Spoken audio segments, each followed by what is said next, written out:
بسم اللہ الرحمن الرحیم۔ السلام علیکم ناظرین، سلطان صلاح الدین ایوبی کے سلسلے کی یہ چھٹی قسط ہے۔ 3000 رومی سپاہیوں نے اپنے پیروں میں بیڑیاں پہن رکھی تھی تاکہ میدان جنگ سے فرار ہونے کا خیال بھی ان کے دلوں میں نہ آئے۔ رومیوں کے یہ تیور اور انداز دیکھ کر حضرت خالد بن ولید رضی اللہ تعالیٰ عنہ نے نئے سرے سے اسلامی فوج کو ترتیب دیا اور مجاہدین کو 36 حصوں میں تقسیم کر دیا۔ پھر ایسی خون ریز جنگ ہوئی کہ یرموک کا میدان انسانی لاشوں سے پٹ گیا۔ اس معرکہ رائی میں 1 لاکھ کے قریب رومی سپاہی قتل ہوئے اور 3000 اہل ایمان نے جام شہادت نوش کیا۔ جب کیسر روم کو اس عبرتناک شکست کی خبر ملی تو شدت غم سے اس کا سرخ و سفید چہرہ دھواں ہو گیا۔ پھر وہ انتہائی حسرت و یاس کے عالم میں سینہ کوبی کرتا ہوا شام سے قسطنطنیہ چلا گیا۔ حضرت ابو عبیدہ رضی اللہ تعالیٰ عنہ کا بھیجا ہوا ایک قاصد فتح عظیم کا مژدہ لے کر برق رفتاری کے ساتھ مدینہ منورہ کی طرف بڑھ رہا تھا۔ امیر المومنین حضرت عمر فاروق رضی اللہ تعالیٰ عنہ جنگ قادسیہ کی طرح جنگ یرموک کا نتیجہ جاننے کے لیے کئی راتوں سے جاگ رہے تھے۔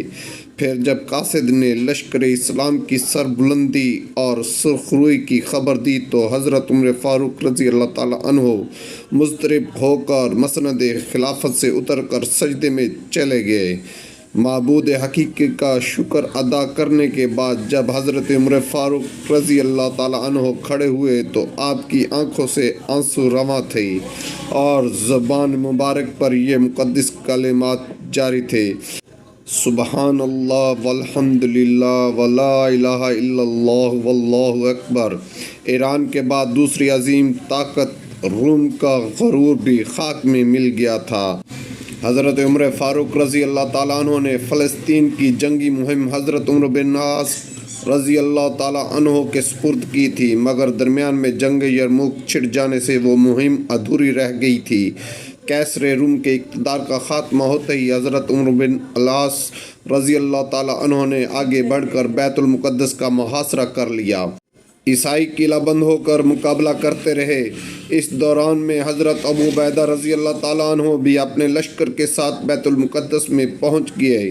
عیسائیوں نے کچھ دنوں تک مدافعت کی مگر ان کی عسکری قوت بکھر چکی تھی، اس لیے مسلمانوں سے صلح پر آمادہ ہو گئے، مگر اس کے ساتھ ہی یہ شرط بھی رکھ دی کہ خود امیر المومنین حضرت عمر فاروق رضی اللہ تعالیٰ عنہ یہاں آ کر صلح کا معاہدہ تحریر کریں۔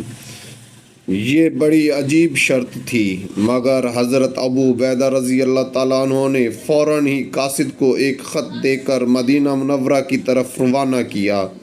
خط میں یہ عبارت درج تھی: اگر امیر المومنین بنفس نفیس یہاں تشریف لے آئیں تو بیت المقدس جنگ و جدل اور خون ریزی کے بغیر مسلمانوں کے قبضے میں آ سکتا ہے۔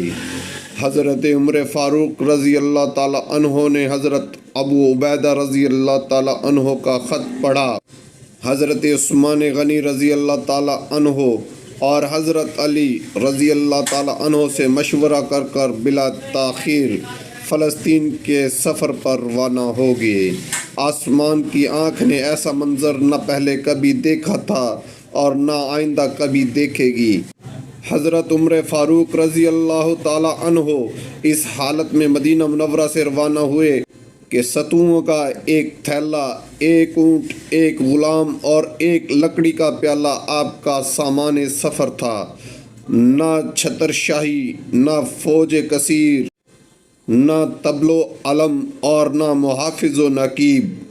کیسر و کسریٰ کے تاج جس کے قدموں کا غبار بن چکے تھے، یہ اس عظیم فاتح کا سفر تھا۔ کبھی غلام اونٹ کی مہار پکڑ کر چلتا اور حضرت فاروق اعظم رضی اللہ تعالیٰ عنہ اونٹ کی پشت پر سوار ہوتے، اور کبھی غلام اونٹ پر سوار ہوتا اور حضرت فاروق اعظم رضی اللہ تعالیٰ عنہ اونٹ کی مہار پکڑ کر آگے چلتے۔ یہ 18 ہجری رجب کا مہینہ تھا۔ جابیہ کے مقام پر اسلامی فوج کے اعلیٰ افسروں نے حضرت عمر فاروق رضی اللہ تعالی عنہ کا استقبال کیا۔ اس وقت یہ فوجی افسر ایران کے قیمتی ریشمی کپڑوں کی قبائل پہنے ہوئے تھے۔ انہیں دیکھ کر حضرت عمر فاروق رضی اللہ تعالی عنہ غضبناک ہو گئے۔ تم لوگوں نے اپنی جلدی اسلامی سادگی کو چھوڑ کر اجمیوں کی عادتیں اختیار کر لی۔ فوجی افسران نے ریشمی قباؤں کے دامن اٹھا کر دکھائے جن کے نیچے جنگی ہتھیار موجود تھے۔ حضرت عمر فاروق رضی اللہ تعالی عنہ خاموش ہو گئے۔ بیت المقدس کے عیسائی رئیس بھی جابیہ پہنچ گئے۔ پھر اسی مقام پر وہ تاریخ ساز معاہدہ تحریر کیا گیا جس کی تفصیلات حسب ذیل ہیں۔ یہ وہ امان ہے جو اللہ کے غلام امیر المومنین عمر فاروق رضی اللہ تعالی عنہ نے اہلیہ کے لوگوں کو دی۔ یہ امان ان کی جان و مال، گرجا صلیب، تندرست بیمار اور ان کے تمام مذاہب والوں کے لیے ہے۔ ان کے گرجاؤں میں نہ سکونت اختیار کی جائے گی اور نہ وہ ڈھائے جائیں گے، یہاں تک کہ ان کے احاطے اور چار دیواریاں بھی محفوظ رہیں گی۔ نہ ان کی صلیبوں کو نقصان پہنچایا جائے گا اور نہ ان کے مال میں کچھ کمی کی جائے گی۔ مذہب کے بارے میں ان پر کوئی جبر نہیں کیا جائے گا۔ واضح رہے کہ اہلیہ میں ان لوگوں کے ساتھ یہودی رہنے نہیں پائیں گے۔ اہلیہ والوں پر فرض ہے کہ وہ دوسرے شہروں کی طرح جزیہ ادا کریں اور یونانیوں کو اپنے علاقے سے نکال دیں۔ ان یونانیوں میں سے جو شہر سے نکلے گا اس کی جان و مال کی حفاظت کی جائے گی جب تک کہ وہ اپنی جائے پناہ پر نہ پہنچ جائے، اور ان میں سے جو اہلیہ ہی میں سکونت اختیار کرنا چاہیں تو اس کے لیے بھی امان ہے، مگر ایسے اہلیہ والوں کی طرح جزیہ دینا ہوگا۔ اہلیہ والوں میں سے جو شخص اپنی جان و مال لے کر یونان کے ساتھ نکل جانا چاہے تو وہ بھی مامون و محفوظ ہے۔ اس تحریر پر اللہ رسول صلی اللہ علیہ وآلہ وسلم، خلفاء اور مسلمانوں کا ذمہ ہے، بشرطے کہ یہ لوگ مقررہ جزیہ ادا کرتے رہیں۔ اس معاہدے پر خالد بن ولید رضی اللہ تعالیٰ عنہ، عمرو بن العاص رضی اللہ تعالیٰ عنہ، عبد الرحمن بن عوف رضی اللہ تعالیٰ عنہ اور معاویہ بن ابو سفیان رضی اللہ تعالیٰ عنہ گواہ ہیں۔ یہ معاہدہ 18 ہجری میں تحریر کیا گیا۔ اہلیہ خلیج عقبہ کے شمالی سرے پر واقع ایک ساحلی شہر ہے۔ اس معاہدے کی تکمیل کے بعد حضرت عمر فاروق رضی اللہ تعالی عنہ بیت المقدس کی جانب روانہ ہوئے۔ حضرت ابو عبیدہ رضی اللہ تعالی عنہ اور دیگر فوجی افسران نے شہر کے باہر نکل کر امیر المومنین کا استقبال کیا۔